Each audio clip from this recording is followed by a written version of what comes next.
휴대폰이 울렸다. 유행하는 가요의 반주곡이 흐르거나 하진 않았다. 휴대폰에 기본적으로 들어있는 전화벨 소리가 울렸을 뿐이었다. 상봉터미널 안에서 버스를 기다리는 사람들의 시선이 나에게 집중되었다. 일병 계급장을 단 군복이 부끄럽게 느껴졌다. 바지 주머니에서 느껴지는 휴대폰의 강한 떨림. 플라스틱 의자에서 조심스럽게 일어났다. 하반신을 옥죄는 군복 바지에서 휴대폰을 꺼냈다. 발신자에는 L의 별명인 이중사가 바쁘게 깜빡거리고 있었다. 휴대폰을 들고서 터미널을 빠져 나와 편의점으로 걸어갔다. 편의점에 도착하자 휴대폰이 조용해졌다. 대신 한 개의 새로운 음성 메시지가 들어왔음을 알리기 시작했다.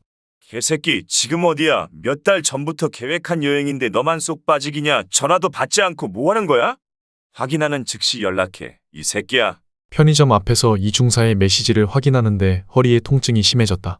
음성 메시지를 즉시 지워버렸다. 편의점에서는 생활에 필요한 모든 것을 살 수 있었다. 점심을 걸은 탓에 배가 고팠다. 컵라면과 김치를 골랐다. 뜨거운 물을 붓고 3분을 기다렸다.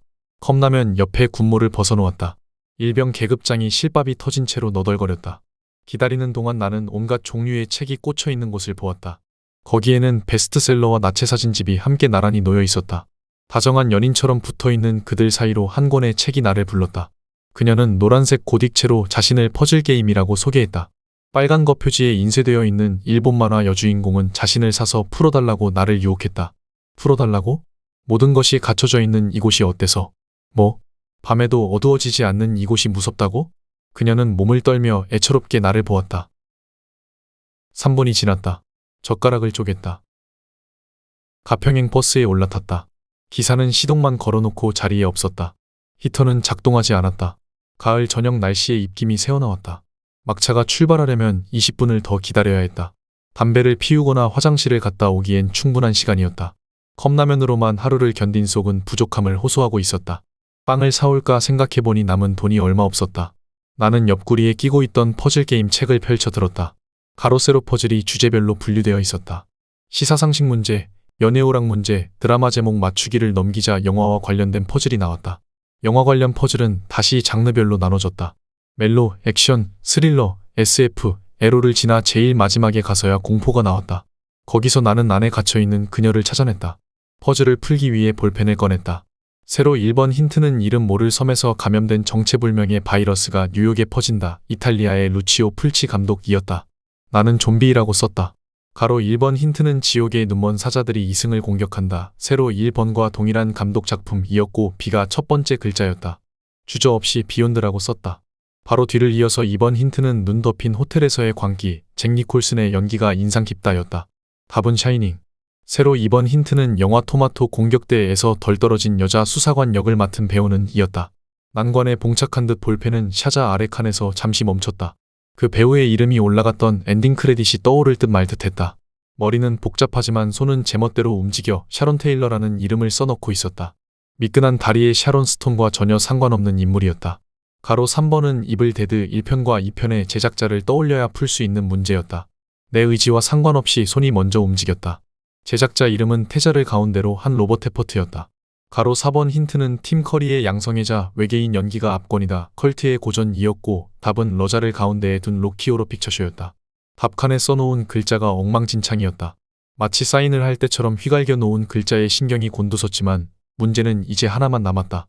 이것만 풀면 완성된 퍼즐은 한자의 나을 생과 같은 모양으로 완성될 것이었다. 새로 2번 답 위에 남아있는 한 칸이었다.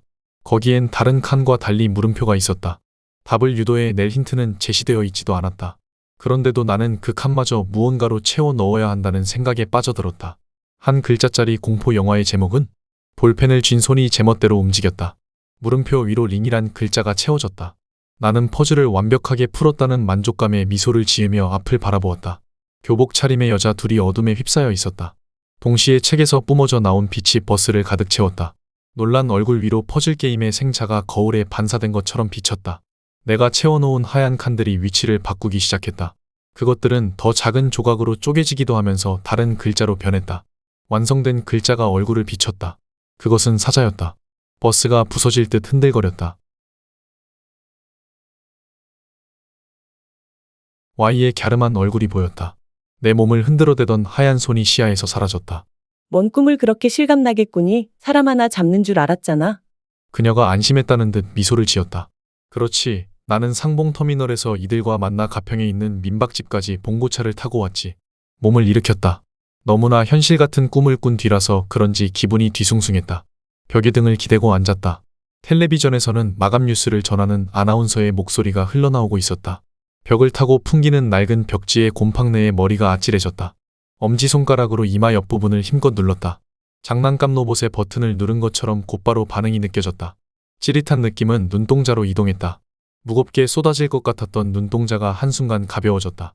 무리해서 여기까지 온 거 아니야? 괜히 이 중사 고집 때문에 모두들 고생이다. 말을 끝낸 그녀가 벌떡 일어났다. 그녀를 보며 나도 일어나려고 하는데 문이 열렸다. 각진 얼굴에 이 중사가 얼굴을 들이밀었다. 뭐해? 얼른 나와. 장작에 불 붙일 거야. 이 중사의 어깨 너머로 바깥이 내다보였다. 탑처럼 쌓아올린 장작 주위로 나머지 친구들이 모여 있었다. 곧 나가겠다고 말한 나는 겉옷을 찾았다. 가을밤은 모닥불 앞에서도 추울 것이었다. 특히 이곳의 날씨는 내가 잘 알고 있었다. 군대 생활에서의 경험 중 하나는 혹독한 날씨와의 싸움이었다. 내일의 날씨입니다. 시그널 음악과 함께 태양, 우산, 눈송이가 지나갔다. 텔레비전에서는 빨갛게 물든 북한산을 배경으로 기상캐스터가 내일의 날씨를 전하고 있었다. 날씨는 주말에 가을산을 느끼기에 매우 좋을 것이라고 했다. 젠장, 화창한 날씨라. 겉옷을 챙겨 입은 다음 텔레비전을 끄려고 하는데 지도 아래로 지방 속보가 자막으로 처리되어 나왔다. 속보의 내용은 오늘 저녁 7시 35분 가평 주둔의 모 부대에서 근무하던 최모 일병이 탈영.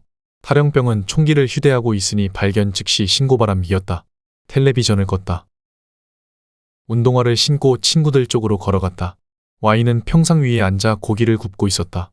준비해 온 채소가 그녀 곁에 종류별로 놓여 있었다. 이 중사는 자신의 아내와 함께 신문지를 구겨 넣으며 모닥불을 준비하고 있었다. 나머지 두 녀석은 의자에 앉아 캠코더로 무언가를 찍는 중이었다. 그 둘 중 한 녀석은 큰 키에 덩치까지 우람해서 공룡이라고 불렀다. 그는 이동이 간편한 조명기를 들고 있었다. 다른 녀석은 공룡과 비교될 정도로 왜소한 체격에 삐치길 잘해서 삐돌이라는 별명을 갖고 있었다.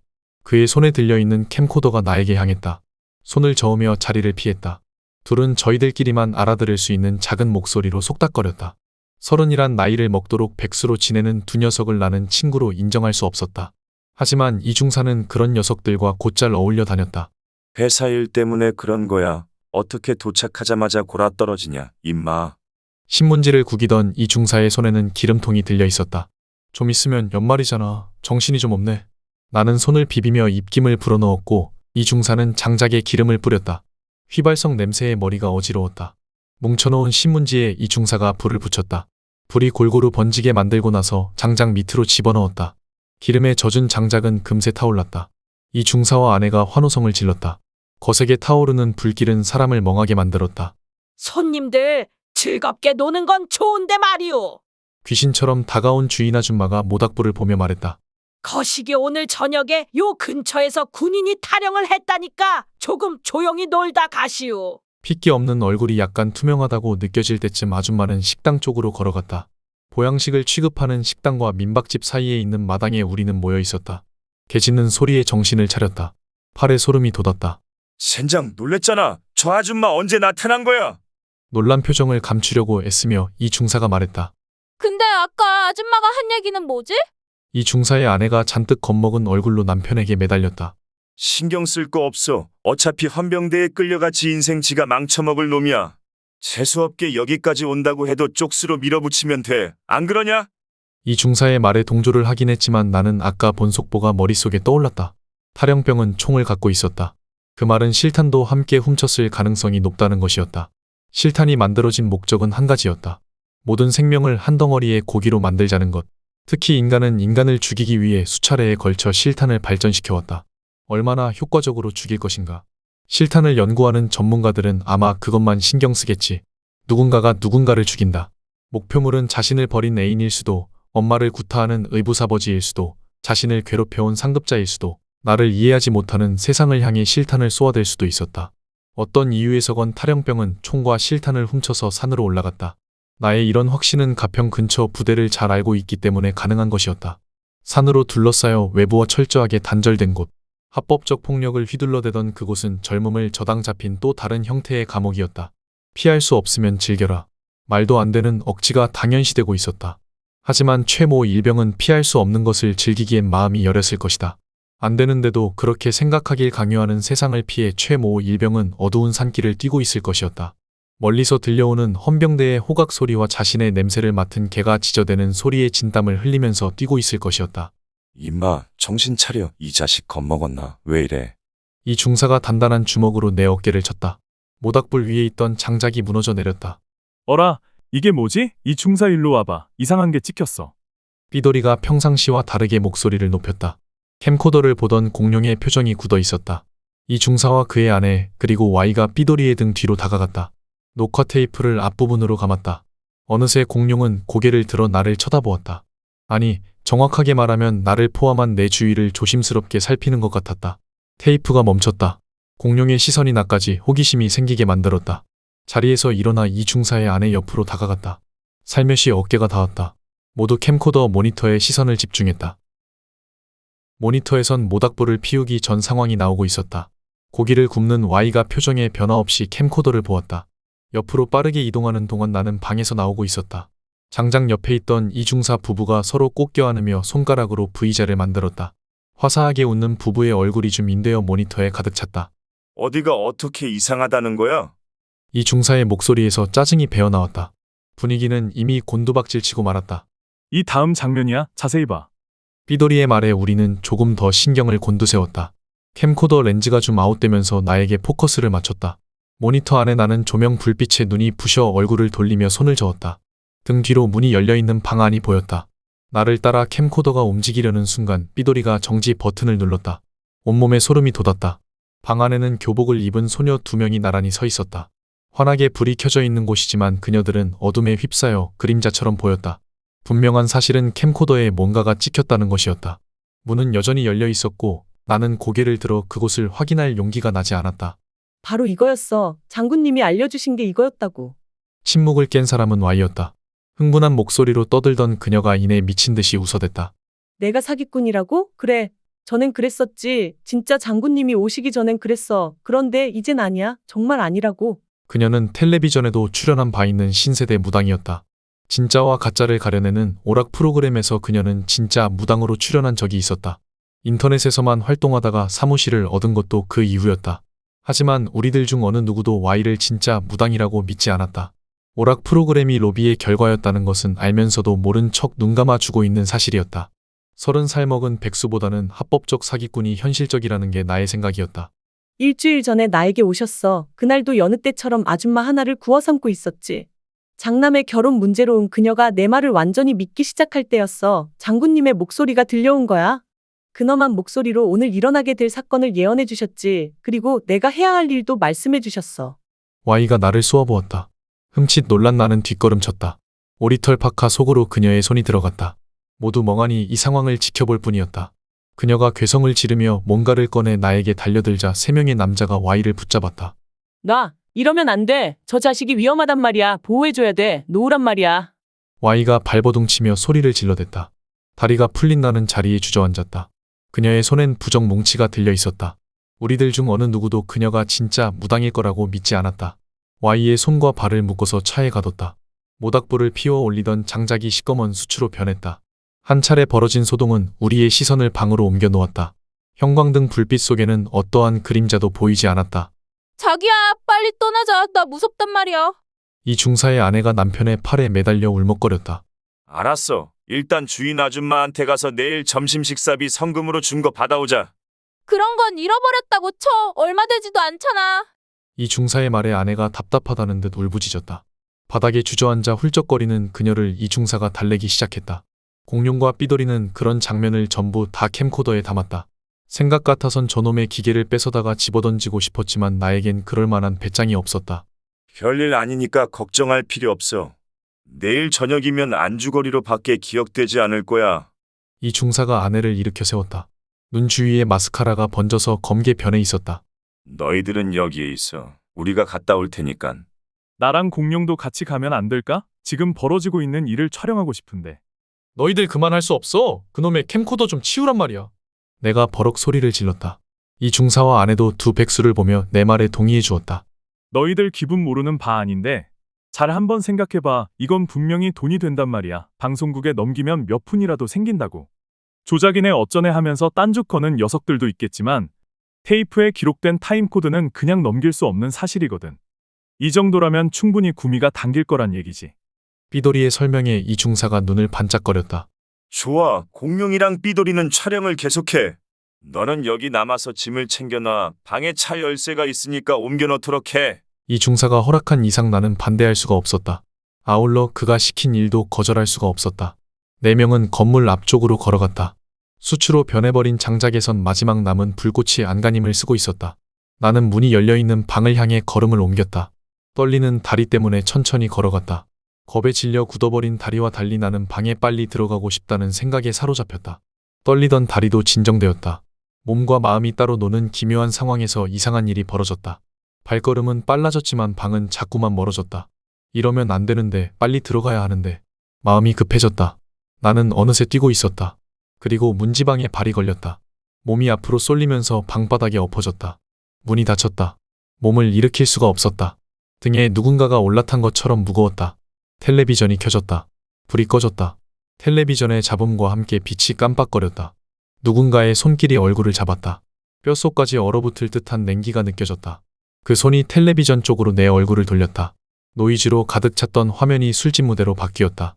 무대 가운데에는 마이크가 있고 테이블 앞에 둘러앉아 있는 사람들은 술을 마셨다. 그들이 내뱉는 말소리가 아무런 여과 없이 들려왔다. 왁자지껄한 분위기 속에서 노래방 기계가 연주를 시작했다. 발라드 곡의 전주가 흐르는 동안 여자가 무대에 올라가서 마이크를 잡았다. 누군지 알아볼 수 없을 정도로 멀찍이 떨어져 있었다. 이윽고 높은 음색의 목소리가 흘러나왔다. 두 남자와 한 여자의 삼각관계. 3명은 고등학교 때 미팅에서 만난 사이 결국 한 남자를 선택해 결혼한 여자. 그리고 그녀를 잊지 못하는 또 다른 남자의 사랑 이야기. 노래를 부르는 여자 얼굴이 정면으로 확대되어 나왔다. 그녀는 이 중사의 아내였다. 저곳, 내 기억 속의 아픈 장소로 남아있는 술집. 라이브 가수가 없는 시간엔 손님들도 자유롭게 무대에 올라가 노래를 부를 수 있었던 곳. 저기에서 이 중사는 지금의 아내에게 청혼했다. 우리들이 다 보는 앞에서 무대 위에 올라가 당당한 목소리로 결혼하자고 말했다. 넋을 놓고 무대를 바라보는 내 얼굴이 화면에 나왔다. 바보 같은 놈. 너는 왜 당당하게 말하지 못했니? 좋아한다고, 사랑한다고, 결혼하자고. 무엇이 두려웠던 거야? 그녀를 행복하게 해주지 못할 것 같아서, 아니면 이 중사와 비교되는 게 싫어서? 혹시 이 중사의 주먹이 두려웠던 거 아냐? 그렇다면 넌 정말이지 비굴한 녀석이야. 병신 같은 새끼. 왈칵 눈물이 쏟아졌다. 화면은 다시 그녀의 얼굴로 채워졌다. 노래를 부르던 그녀가 마이크를 옆으로 치웠다. 긴 머리카락을 넘기며 화면 속 그녀가 나를 쳐다보았다. 울지 마. 사실 난 너를 사랑했어. 결혼은 거칠에 불과한 거야. 넌 언제라도 나에게 올 수 있어. 나 또한 너에게 가고 싶단다. 조금만 기다려봐. 내가 꼭 갈게. 등에서 느껴지던 압박감이 사라졌다. 그렇지만 나는 일어설 수가 없었다. 이번엔 후회라는 단어가 내 몸을 짓누르기 시작했다. 불이 켜지고 텔레비전이 꺼짐과 동시에 문이 열렸다. 사람이 죽었어? 이 중사의 아내가 숨을 헐떡거리면서 말을 이어나갔다. 여기 민박집 주인 여자가 죽었단 말이야. 나는 그대로 엎드려 있었다. 그녀가 내 이름을 부르며 방 안을 살폈다. 눈을 감았다. 눈물이 흘러내린 자리가 끈적거렸다. 신발을 벗는 소리가 들렸다. 방 안으로 들어서는 몸짓이 조심스러웠다. 그녀가 나에게 다가왔다. 긴 머리카락이 얼굴에 닿았다. 괜찮니? 그녀의 물음에 답하듯 나는 눈을 떴다. 흠칫 놀라 뒤로 물러서는 그녀에게 달려들었다. 그녀가 바닥에 쓰러졌다. 발버둥치는 그녀를 온몸으로 짓누르면서 손으로 입을 막았다. 두려움에 가득 찬 눈동자를 내려다보았다. 마스카라가 번져서 검게 그을린 얼굴을 쓰다듬었다. 그녀의 저항이 멈췄다. 알아, 난 다 알고 있어. 상처 하나 없는 시체로 싸늘하게 죽었다는 걸. 어떻게 알았냐는 듯이 그녀의 눈동자가 커졌다. 나는 미소를 지었다. 놀라워하지 마. 나와 함께 온 아이들이 가르쳐 줬을 뿐이야. 그 아이들은 놀라운 힘을 갖고 있어. 내가 잊고 지냈던 거, 아니 잃어버린 걸 되찾아 줄 용기까지 불어넣어 줬거든. 얼굴을 쓰다듬던 손으로 그녀의 가슴을 주물렀다. 사랑해. 고등학교 때부터 널 갖고 싶었어. 말이 끝나기가 무섭게 그녀의 무릎이 다리 사이를 공격해 들어왔다. 외마디 비명을 지르며 옆으로 굴렀다. 그녀가 잽싸게 일어나 다시 한 번 더 나를 걷어찼다. 미친 새끼. 한마디를 남기고 그녀는 밖으로 뛰쳐나갔다. 괴로움에 몸을 비틀던 나는 키득거리기 시작했다. 그래, 나 같은 놈에게 사랑이라니 가당치도 않은 짓을 한 거야. 그 비웃음은 어느새 박장대소로 바뀌었다. 분명 나는 웃고 있지만 눈에선 눈물이 흘러나왔다. 그렇게 웃는지 우는지 모를 감정에 휩싸여 몸을 일으켰다. 얼굴 근육이 뻣뻣해졌다. 벽에 걸린 거울에 내 모습을 비춰보았다. 헝클어진 머리카락과 빨갛게 핏줄이 선 눈동자. 이 중사가 결혼하던 날에도 이렇게 비참한 몰골이었다. 잔뜩 술에 취해 집으로 돌아간 나는 미친놈처럼 웃다가 울기를 반복했다. 돌이켜보면 이 중사와 싸워서 나는 한 번도 이겨본 적이 없었다. 초등학교 졸업여행 땐 고스톱으로 녀석에게 돈을 몽땅 빼앗겼고, 중학교 시절 유행했던 지우개 따먹기를 해도 패배의 연속이었다. 고등학교 때 내가 찍었던 여자애들은 결국 녀석의 차지가 되어버렸고, 재수를 해서 겨우 전문대에 들어간 나와 달리 녀석은 그때 이미 명문대 2학년생이었다. 환경이 사람을 만든다고? 비슷한 가정환경에 초등학교 때부터 붙어 다녔던 사이였다. 그런데 녀석은 이미 쭉 뻗은 고속도로를 달리고 있었고 나는 아직도 울퉁불퉁한 비포장도로에 머물러 있었다. 정말 싫었다. 내가 가지지 못한 것을 녀석은 항상 갖고 있었다. 그 모든 것을 빼앗고 싶었다. 그게 안 되면 없애버리는 수밖에 없었다. 그렇지. 죽여버리는 거야. 은근한 목소리가 거울에서 들려왔다. 내 모습 대신 거울에는 군복을 입은 최모 일병이 나타나 있었다. 실밥이 터져서 계급장이 너덜거렸다. 최면에 걸린 듯 멍한 상태에서 그의 말을 들었다. 가질 수 없다면 파괴해버려. 혹시 알아? 그렇게 되면 그 여자가 너에게 가게 될지. 나는 배시시 웃었다. 그래. 그렇게 되면 너는 그 녀석의 모든 걸 갖게 되는 거나 마찬가지야. 녀석을 죽여. 그리고 여자를 차지해. 내가 도와줄게. 자, 이걸 받아. 최모 일병의 소총이 나에게 왔다. 놀이쇠를 후퇴 고정시켰다. 바지 주머니가 묵직해졌다. 실탄으로 꽉 찬 탄창이 들어있었다. 탄창을 꺼내 소총에 결합했다. 놀이쇠를 전진시켰다. 단발마의 쇳소리가 차갑게 들려왔다. 이제 이 중사가 있는 곳으로 가. 녀석은 경찰에 신고를 했다고 믿지만 내가 이미 손을 써놨으니까 아무 걱정할 필요 없어. 목표물을 향해 방아쇠만 당기면 되는 거야. 나는 어느새 군복 차림에 군화를 신고 있었다. 목표물은 단 하나였다. 재로 변한 장작엔 희미한 불꽃마저 남아있지 않았다. 온기가 식지 않은 숯덩어리를 집어들었다. 이마에서 턱까지 대각선으로 검은 선을 그어댔다. 숯덩어리를 버리고 소총을 움켜잡았다. 어둠에 휩싸인 교복 차림의 소녀들이 나타났다. 그녀들은 나의 살인 행각을 구경 나온 방청객처럼 천진난만한 모습으로 평상 위에 앉아 있었다. 저들의 입에서 야유가 아닌 환호성이 나오게 만들자. 나는 총구를 앞으로 향하게 했다. 개머리판을 어깨에 붙이고 총열을 왼손으로 잡았다. 언제라도 방아쇠를 당길 수 있도록 손가락을 고정시켰다. 어쩌면 산다는 것은 퍼즐 게임을 푸는 행위일지도 모르겠다는 생각이 들었다. 세로 또는 가로에 비어있는 칸을 채우기 위해 힌트를 보고 정답을 맞춰야 하는 게임. 살면서 많은 힌트의 기회가 오지만 제대로 풀지 못하면 영원히 후회하며 살아가는 우리들. 그 모든 후회들을 떨쳐버릴 수 있는 기회가 나에게 찾아온 것이었다. 녀석이 있는 곳으로 걸음을 옮겼다. 환한 빛과 함께 시끌벅적한 소리가 다가왔다. 공룡의 조명과 이 중사의 목소리였다. 잘 됐군. 나의 힘을 덜어주기 위해 직접 와주다니. 방청객은 환호하기 시작했다. 곧이어 벌어질 처형의 순간을 애타게 기다리는 것 같았다. 드디어 녀석의 모습이 가늠자에 들어왔다. 숨을 멈췄다. 방아쇠를 당길 손가락에 서서히 힘이 들어갔다. 환호하던 방청객도 숨을 죽였다. 저들은 아직도 나의 존재를 알지 못했다. 이 요망한 계집들 당장 내 친구한테서 떨어져. Y의 목소리가 등 뒤에서 들려왔다. 그제야 녀석은 내가 있음을 알아챘다. 나쁜 년, 어떻게 풀려난 거야? 총열을 잡고 있던 왼쪽 팔에 부적이 달라붙었다. 불이 붙은 듯한 고통에 총열을 놓쳤다. 하지만 방아쇠는 이미 당긴 뒤였다. 화약 냄새가 코끝을 스쳐 지나갔다. 어지러웠다. 방청객의 야유 소리에 정신을 차렸다. 쓰러진 아내를 안고 이 중사가 울부짖었다. 그녀의 몸에서 피가 쏟아져 나왔다. 삐돌이의 캠코더가 나를 향했다. 그만 찍으란 말이야. 삐돌이의 캠코더를 향해 총구를 들이댔다. 방아쇠를 당기려는 순간 수많은 부적이 나의 몸 구석구석에 달라붙었다. 그것은 삽시간에 불로 변했다. 내 몸이 타오르기 시작했다. 방청객이 박수를 치며 환호를 보냈다. 불타는 나의 모습을 삐돌이가 캠코더로 찍었다. 공룡의 조명 불빛에 눈이 부셨다.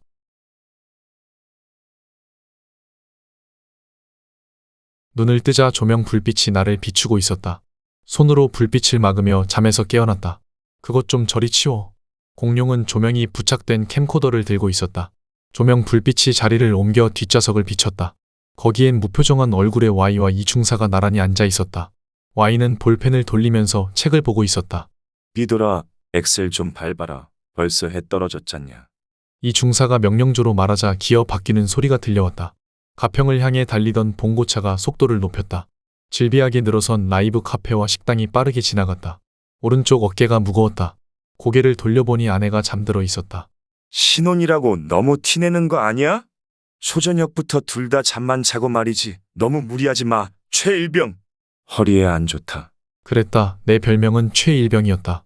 군부대 시절 나는 허리를 다쳤다.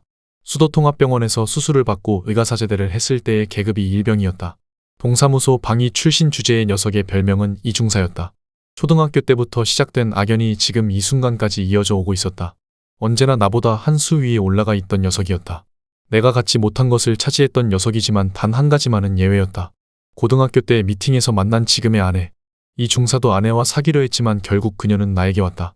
의가사제대를 하지 못했다면 우리의 사랑은 벌써 깨졌을지도 몰랐다. 그때 친구들 사이에서는 이 중사와 아내가 사귄다는 헛소문이 돌고 있었다. 삐돌이가 우회전하기 위해 운전대를 돌렸다. 야, 점집은 잘 되냐? 방송 탄 후에 꽤 유명해졌다며. 이 중사의 비아냥거림이 목표물을 바꿨다. 인터넷으로 할 때보다는 꽤 짭짤해졌지. Y는 책에 시선을 박아둔 채로 심드렁하게 내뱉었다. 하여튼 귀 얇은 아줌마들이 문제야. 우리 엄마도 얼마 전에 점을 봤는데 30을 넘기면 장가가기 힘들 것 같다고 난리다. 아주. 동종업계 사람이라고 편드는 건 아니지만 우리도 나름대로 직업윤리는 있다고. 장가 못 가는 아들 때문에 머리 복잡할 때 나름대로 명쾌한 해결 방안을 제시해주면 얼마나 시원하겠니? 그렇다고 우리 같은 사람들이 이상한 방법을 알려주는 것도 아니고 요즘은 구타라고 하면 아예 믿지도 않아. 잘났다. 잘났어. 이 중사는 팔짱을 끼면서 창밖으로 시선을 돌렸고 Y는 다시 책으로 시선을 돌렸다. 나는 아내가 깨지 않게 조심하면서 뒷좌석으로 몸을 돌렸다. 무슨 책이야? 퍼즐 게임 책 아까 편의점에서 산 건데 너무 어려워. 문제가 뭔데? 공포영화와 관련된 거야. 첫 글자가 샤로 시작해 토마토 공격대라는 영화에서 덜 떨어진 여자 수사관 역으로 나왔던 배우고 5글자야. 샤론 테일러. 창밖으로 시선을 돌리고 있던 이 중사가 싸늘한 목소리로 말했다. 그가 말한 것은 이미 풀어놓은 가로 3번과 4번 답하고 연결되었다. 이중사, 어떻게 알았어? 토마토 공격대는 마니아나 알만한 영화인데. Y가 들뜬 목소리로 빈칸을 채웠다. 마지막 한 칸이 남았는데 이건 뭐지? 물음표 힌트도 없고. 그건 한 글자짜리 공포영화 제목이 아닐까? 나는 머리를 극적거리며 대수롭지 않게 말했다. 아, 맞다. 제목이 한 글자인 공포영화라. 한 글자? 볼펜을 빙빙 돌리며 Y가 고민에 빠졌다. 나는 이 중사의 시선을 따라 창밖을 내다보았다. Y가 링이란 공포영화 제목을 기분 좋게 외쳤다. 순간 이 중사의 시선 끝으로 교복 차림의 소녀들이 스쳐 지나갔다. 그녀들은 어둠에 휩싸여 있었다. 우리는 가평을 향해 달려가는 중이었다.